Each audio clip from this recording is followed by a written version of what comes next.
अस्सलाम वालेकुम नाज़रीन। प्रोग्राम न्यूज़ टॉक में अव्हांखे चऊं था भली कार। ऐं अॼु प्रोग्राम में पाण ॻाल्हि ॿोल कंदासीं त सुप्रीम कोर्ट जे जजनि जो ख़त आयो, उनखां पोइ इस्लामाबाद हाई कोर्ट जे जजनि जो ख़त आयो। मुतालबो कयो वियो त जुडिशल कमीशन जेको इजलास आहे उहो न थियणु खपे जेसिताईं 26वीं आइनी तरमीम जो जेको आहे उहो फ़ैसिलो नथो थिए, ऐं उन लाइ डिमांड कई वई त फुल कोर्ट बेंच छोड़ी वञे। न रुगो इहे ख़त आया पर उनखां पोइ अॼु जेको सुप्रीम जुडिशल कमीशन जो इजलास थियो आहे उनखां पहिरियां इस्लामाबाद में सख़्तु एहतजाज बि कयो वियो आहे। वकीलनि जे तरफ़ां रोड रस्ता असांखे बंदि नज़र आया। एतिरे ताईं जो वकीलनि खे सुप्रीम कोर्ट में दाख़िल थियण खां बि रोकियो वियो, उते ताला नज़र आया। हिकिड़े पासे सुप्रीम कोर्ट खां ॿाहिरि इहा सूरत हाल हुई, ॿिए पासे जेको सुप्रीम कोर्ट जे अंदरि इजलास थियो आहे जुडिशल कमीशन जो, उन इजलास में ॿिए जेके सीनियर जज आहिनि सुप्रीम कोर्ट जा, जस्टिस मंसूर अली शाह साहब या जस्टिस मुनीब अख्तर साहब, जेके ख़त लिखंदड़ बि हुआ, उन्हनि जेको आहे अॼोके हिन इजलास जो बाइकाट कयो। पर तंहिंजे बावजूदि ही इजलास जारी रहियो ऐं अॼोके इजलास में जेको आहे सुप्रीम कोर्ट जे चीफ जस्टिस सदारत में जेको इजलास थियो, सुप्रीम कोर्ट में 6 नवां जज मुक़ररु करण जी जेका आहे सा उहा मंज़ूरी ॾिनी वई आहे। ऐं उन में अव्हांखे ॿुधाईंदा हलूं त सिंध सां तालुक़ु रखंदड़ जस्टिस सलाउद्दीन पंवर साहब, उन्हनि जी मुक़ररी थी आहे।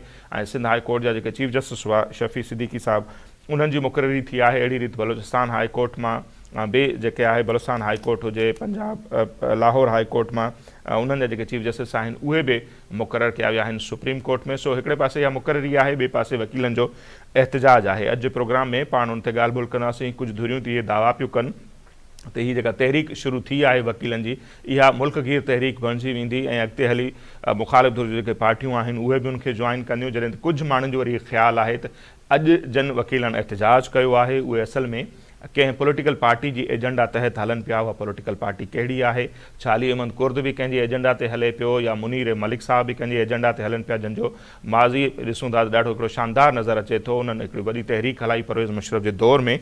सो उहे बि छा कंहिं पॉलिटिकल पार्टी जी एजेंडा ते हलनि पिया आहिनि? छा वाकई हामिद ख़ान ग्रुप जी तहरीक आहे? उन समूरी सूरत हाल ते पाण ॻाल्हि ॿोल कंदासीं। सीनियर सहाफ़ी ऐं तर्जनिगार इब्राहिम कुंवर साहब जेके आहिनि, उन्हनि बि ज़िंदगीअ जो ॻच अरसो जेको आहे तक़रीबन 25-30 साल सुप्रीम कोर्ट खे रिपोर्ट कयो आहे। उहे हींअर असां वीडियो लिंक ते मौजूदु आहिनि, पाण उन्हनि सां ॻाल्हि ॿोल करियूं था। इब्राहिम साहब, तमामु घणी महिरबानी, अव्हां असांखे वक़्तु ॾिनो। कीअं था ॾिसो, हिकु भेरो ॿीहर वकील साहिबान जेके आहिनि उहे रोडनि ते आहिनि ऐं घणे भाङे जेका क़यादत आहे उहा पुराणी क़यादत आहे जेका परवेज़ मुशर्रफ जे दौर में असांखे अॻियां अॻियां नज़र पिया आई। अली अहमद कुर्द साहब हुजनि, मुनीर मलिक हुजनि, ऐं अॼु जेको कुझु हुननि चयो, पहिरियों त उहे चवंदा त 26वीं आइनी तरमीम जेका आहे उहा सिरे खां ग़लति आहे। पोइ हुन सां गॾोगॾु हुननि इहा डिमांड बि कई त सुप्रीम कोर्ट में या मुख़्तलिफ़ हाई कोर्टनि में नवां जज अपॉइंट न थियणु खपनि जेसिताईं 26वीं आइनी तरमीम जो फ़ैसिलो नथो थिए सुप्रीम कोर्ट में।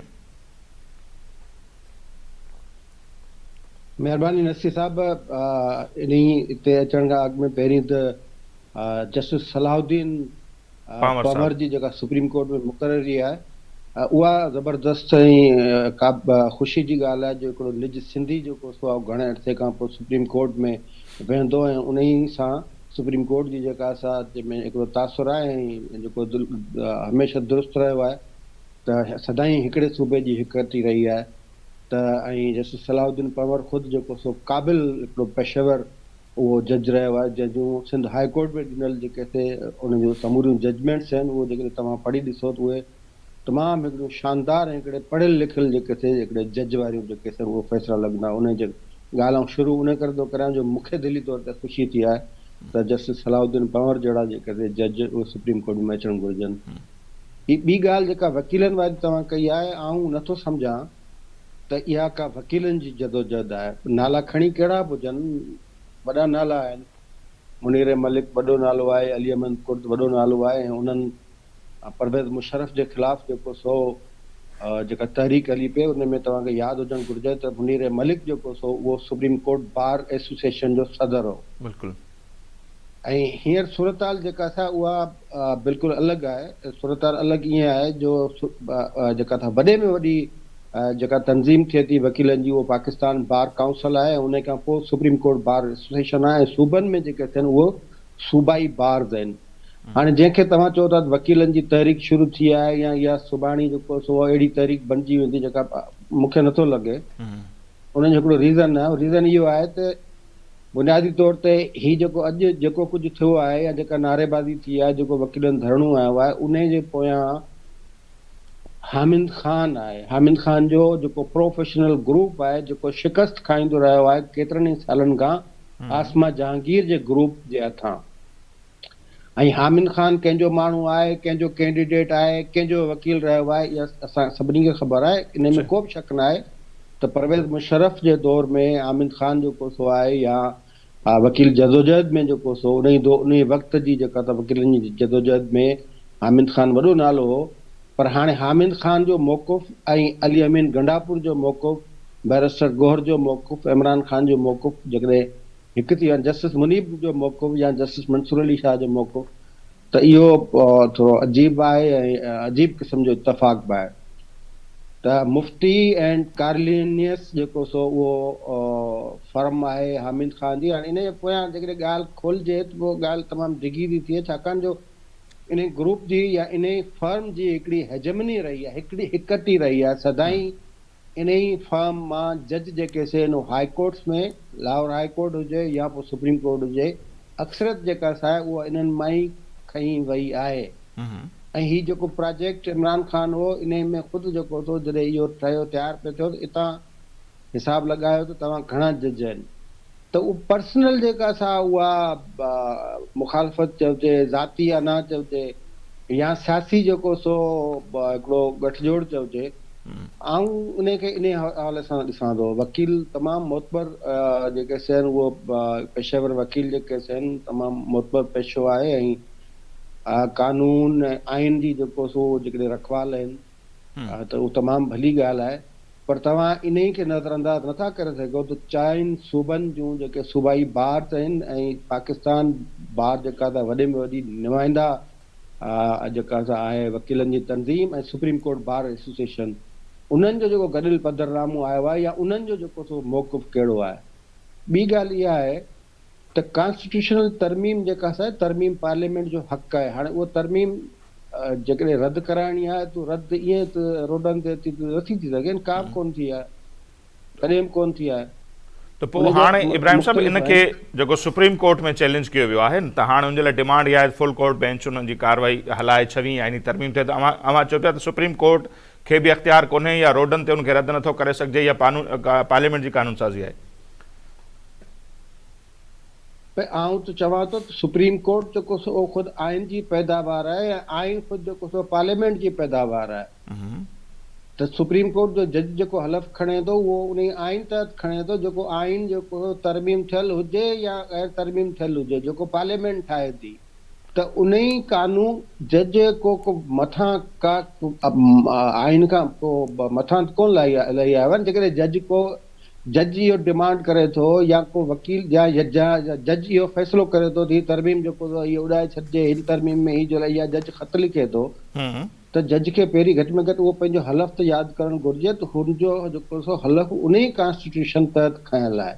त पोइ इब्राहिम साहब हाणे इते इहो ई सुवाल थिए थो न, सुप्रीम कोर्ट जे 4 जजनि ख़त लिखियो ऐं इस्लामाबाद हाई कोर्ट जे 5 जजनि ख़त लिखियो, उनखां पोइ मुनीर मलिक हुजे, अली अहमद कुर्द हुजे, ॿिया सीनियर वकील, इहे एॾा वॾा कानूनदान जेके आहिनि, जज आहिनि, छा उन्हनि खे इहा ॻाल्हि सम्झ में कोन थी अचे या हू कीअं था ॾिसनि त पार्लियामेंट जी कानून साज़ी अदलिया रद्द नथी करे सघे, हू डिमांड था कनि त फुल कोर्ट बेंच ठाहियो?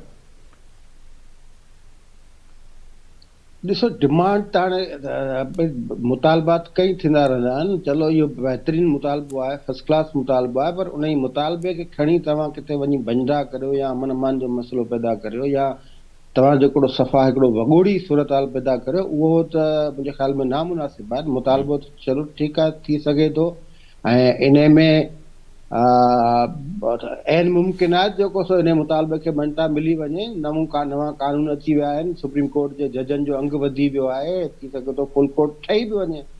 पर तव्हां मतिलबु डंडे जे ज़ोर ते ॾिसो, ॿ टे शयूं मिक्स न करियो। हिकिड़े पासे तव्हां मुतालबो था करियो त इन ते फुल कोर्ट ठहे, ठीकु आहे, इहो मुतालबो को बि केरु करे सघे थो ऐं उनखे उहो बिल्कुलु राइट आहे। ॿिए पासे तव्हां जेको सो ऐं तव्हां सां लाॻापियल को जज हुजनि या उन ई जुडिशियल कमीशन जा मेंबर हुजनि, उहे बाइकाट था कनि हिकिड़ो आइनी जेको सो फेज़ आहे, हिकिड़ो मरहलो आहे, उनखे सबोताज करण जे लाइ। त इन जो मतिलबु त हाणे ही किथे त शयूं जेके आहिनि उहे डाट्स जेकॾहिं मिलाइजनि त पोइ उन मां साज़िश जी बू थी अचे न।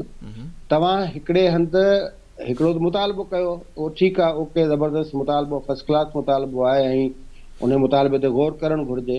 उहो गौर करण वारी अथॉरिटी कहिड़ी आहे, उहो गौर बि सुप्रीम कोर्ट ई कंदी, हुनजो चीफ जस्टिस कंदो न।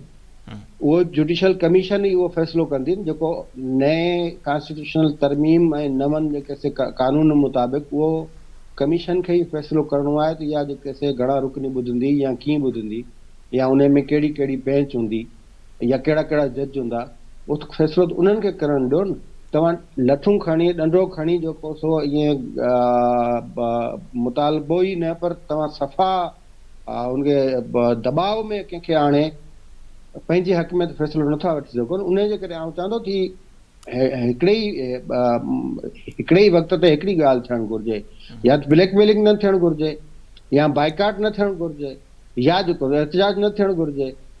त मुतालबो पंहिंजी जॻह ते सही आहे, ऐं इन ॻाल्हि खां बि इनकार नथो करे सघिजे त हिननि जे मुतालबे खे जेको सो उनखे रद्द कयो वियो आहे, हिननि जो मुतालबो न मञियो वञे।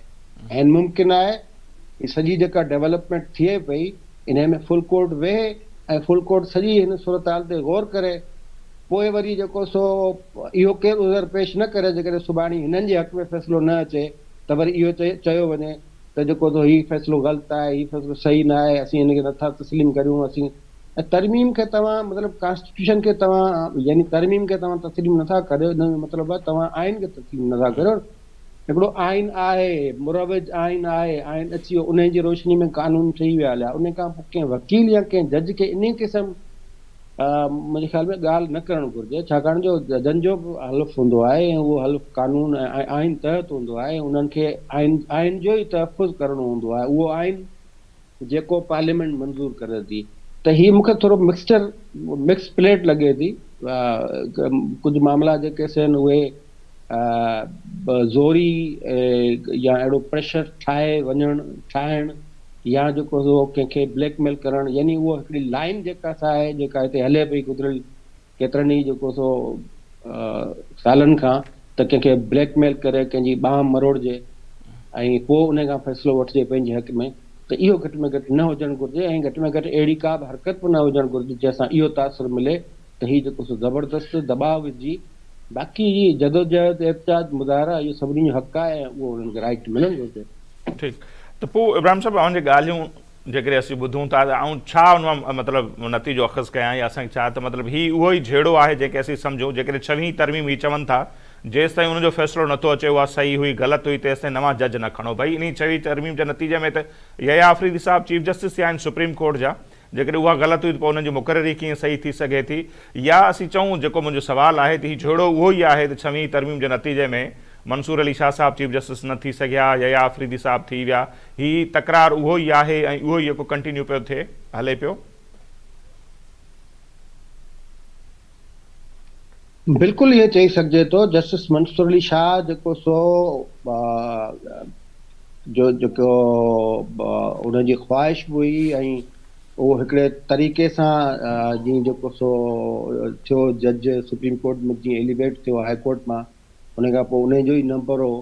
पर हाणे तरमीम थी वई, उनजो तरीक़ेकार ई तब्दील थी वियो हलियो, पोइ हिकिड़ो जज या ॿ जज उनखे नथा मञनि त पोइ बहितर उन्हनि जे लाइ रस्तो, असां शुरू में हिकिड़ो तव्हांजो प्रोग्राम हो उन में इहा ॻाल्हि कई, उन लाइ बेस्ट तरीक़ो आहे तव्हां इन सिस्टम सां मुतफ़िक़ न आहियो, इतफ़ाक़ नथा करियो, यानी तव्हां कॉन्स्टिट्यूशन सां इतफ़ाक़ नथा करियो, त तव्हां उते वेही जेको सो डफेट पैदा न करियो। इदारा अॻु में ई विरायल आहिनि, सोसाइटी अॻु में ई विरायल आहे, सियासी पार्टियूं अॻु में ई विरायल आहिनि। सॼो जेको सो उहो घटि में घटि माण्हुनि जे लाइ को हिकिड़ो अहिड़ो इदारो छॾियो जंहिं ते जेको सो जंहिं ते 75 सालनि खां कॾहिं एतबार न आहे रहियो, उहो एतबार करे सघनि। उन जे करे आउं बि इहो ई ॻाल्हि थो सम्झां त जस्टिस मंसूर अली शाह खे वॾे में वॾो ॾुखु आहे त चीफ जस्टिस न आहे थो, उन जे करे हुन पहिरें ॾींहं खां इहा लाइन वरिती आहे। ऐं जजनि जो कमु बाइकाट करणु ऐं ख़त लिखणु ऐं हेॾां होॾां जूं ॻाल्हियूं करणु न आहे हूंदो। जजनि जो कमु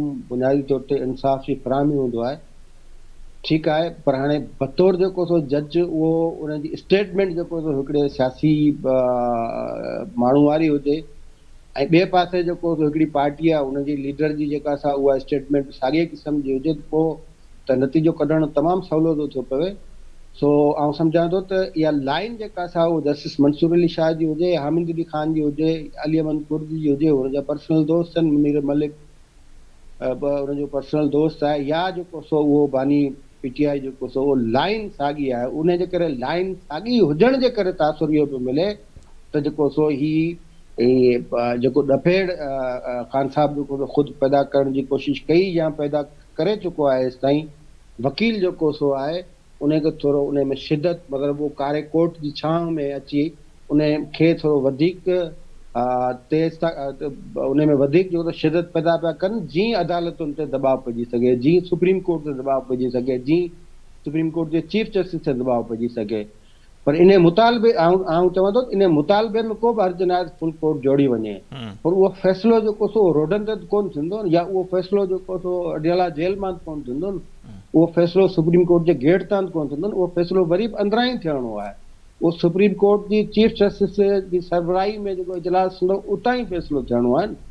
त इहो मुतालबो तव्हां रखी छॾियो, हू हुन ते गौर कंदा, ऐं मुमकिन आहे ईंदड़ ॾींहंनि में जेको हुन ते अमल बि थी वञे। पोइ हाणे इस्लामाबाद हाई कोर्ट जो इब्राहिम साहब उहो बि ॾाढो अहम मसइलो लॻो पियो आहे। हाणे उन जेके चीफ जस्टिस हुआ जस्टिस आमिर फारूक साहब, उहे सुप्रीम कोर्ट में अची विया। हाणे पुठियां जहिड़ो इहो आहे या तकरार इहो आहे त उते हाणे इस्लामाबाद हाई कोर्ट जो चीफ जस्टिस केरु हूंदो। पहिरियों त जेके सूबनि मां जज आया उन ते एतिराज़ हो, हाणे चवंदा ठीकु आहे भला जेकॾहिं उहे थिया आहिनि, हाणे सीनियरिटी जेका मुतासिर पई थिए, ऐं जेको ताज़ो हाणे मुक़ररु कयो वियो आहे डोगर साहब, उहो न थियणु खपे, ऐं जेको हुते ॿिए नंबर ते अचे थो आमिर फारूक खां पोइ उनखे थियणु खपे।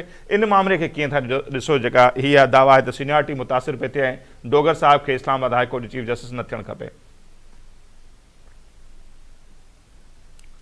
भई डोगर साहब खे न थियणु खपे त उहो फ़ैसिलो मुतालबो कंदड़ कंदो, या जेको सो कमीशन जो जेको इजलास थींदो उन में अक्सरियती बुनियादनि ते जेके वोट पवंदा उते फ़ैसिलो थींदो। जेकॾहिं डोगर साहब जो नालो अचे थो ऐं जस्टिस मोहसिन अख्तर कियानी जो उते नालो वञे थो, या जेको सो टिनि जजनि जा नाला जेके पैनल वेंदा उते कमीशन जेको फ़ैसिलो कंदी उहे चीफ जस्टिस थींदो। जहिड़े नमूने जस्टिस जया आफ़रीदी थियो हो, त उहो न कयो वञे, हिन खे न कयो वञे, माना हुनखे कयो वञे, हुनखे कयो छो कयो वञे, ऐं सीनियरिटी मुतासिर थियण जे हवाले सां सिधी साईं जेको सो उहो ॻाल्हि पई आहे त हिकिड़ी ट्रांसफर थी आहे जजनि जी, जेको पावर आहे सदर खे, ऐं उहा उन जज जी बि त सीनियरिटी आहे जेको उते कमु करे आयो आहे।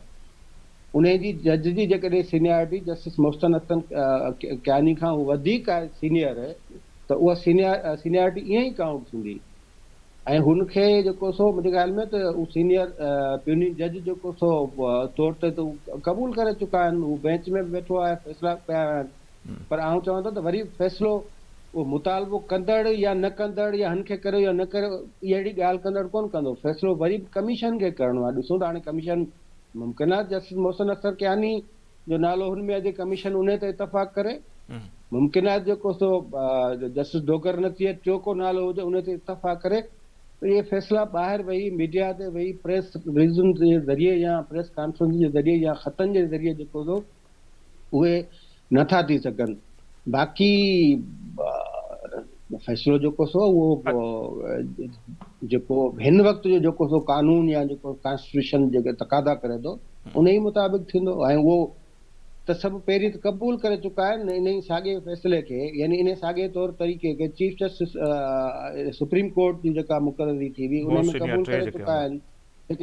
जेके एडिशनल जज तव्हांजा हाई कोर्ट्स में थिया आहिनि उन्हनि उहे फ़ैसिला जेके आहिनि उन्हनि ते अमल दरामद थी चुको आहे, यानी उन्हनि खे समूरनि खे क़बूल कयो वियो आहे। अच्छा इब्राहिम साहब, हिते जेका अॼु वकीलनि जूं तकरीरूं जेके मूं ॿुधियूं पियो, त उन्हनि जी वरी हिकिड़ी दावा इहा बि आहे त जीअं त इस्लामाबाद हाई कोर्ट जे हिननि जजनि ख़त लिखियो हो, ॻुझनि इदारनि जे किरदार ते उन्हनि सवाल उथारिया हुआ, उन्हनि जी उन्हनि खे सज़ा पई मिले, उन जे करे मोहसिन अख्तर कियानी या जेके ॿिया सीनियर आहिनि उन्हनि जी सीनियरिटी खे मारे करे हिकिड़े ॿिए माण्हू खे इस्लामाबाद हाई कोर्ट में आंदो पियो वञे, इन मौक़िफ़ खे कीअं था ॾिसो वकीलनि जेके?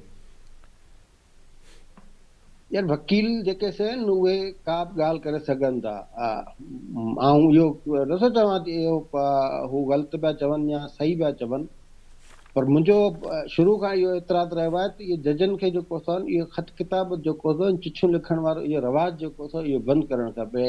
इहा बदकिस्मती आहे, जस्टिस काज़ी फ़ाइज़ सां हिननि जी शुरूआति कई जेका वेझे मादी में, पर पोइ जेको रवाजु पइजी वियो आहे न, उहो रवाजु ॾाढो ख़राबु आहे।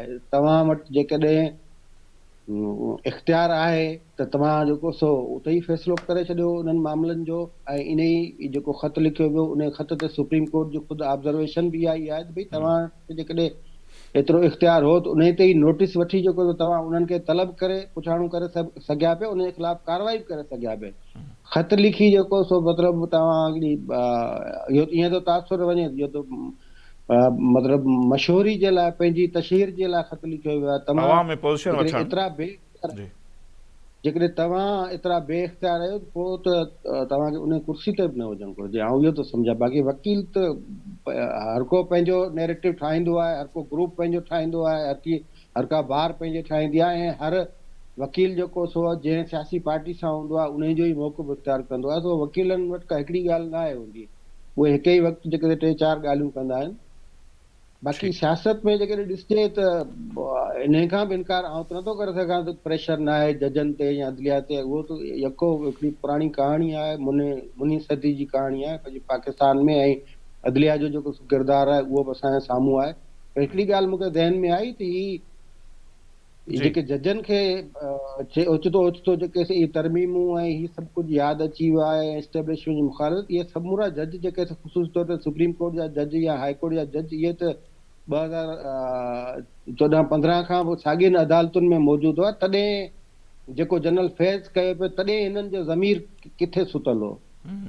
तॾहिं जॾहिं सज़ाऊं पे मिलियूं जेको सो शौकत सिद्दीकी साहब ऐं ॿियनि तक़रीरूं कयूं उनजो साथ कोन ॾिनो वियो। जॾहिं तक़रीरूं कयूं पियो तॾहिं साथ हिननि कोन ॾिनो, तॾहिं हिननि जो ज़मीर ख़ामोश हो। हाणे जेको सो उहो ईअं हिकिड़ी 1 पॉइंट एजेंडा ते या हिकिड़े सियासी लीडर जे करे, हिकिड़ी सियासी पार्टी जे करे इहो थोरो ज़मीर खे बि थोरो ख़्यालु करणु घुरिजे। ठीकु आहे, वरी महिरबानी इब्राहिम साहिबु, अव्हां असांखे वक़्तु ॾिनो। इब्राहिम कुंभर साहिब जी राय अव्हां जे साम्हूं आहे। उन्हनि खे लॻे थो त हीउ जेको एहतजाज आहे उहो हामिद खान ग्रुप जो एहतजाज आहे ऐं समूरियूं जेके वकील तंज़ीमूं आहिनि घटि में घटि उन्हनि खे हिमायत हासिलु न आहे। सो बहरहाल हिते वक़्तु थिए थो मुख़्तसर ब्रेक जो, ब्रेक वठंदासीं, वापसि ईंदासीं त हिन मामले ते पाण वधीक ॻाल्हि ॿोल कंदासीं।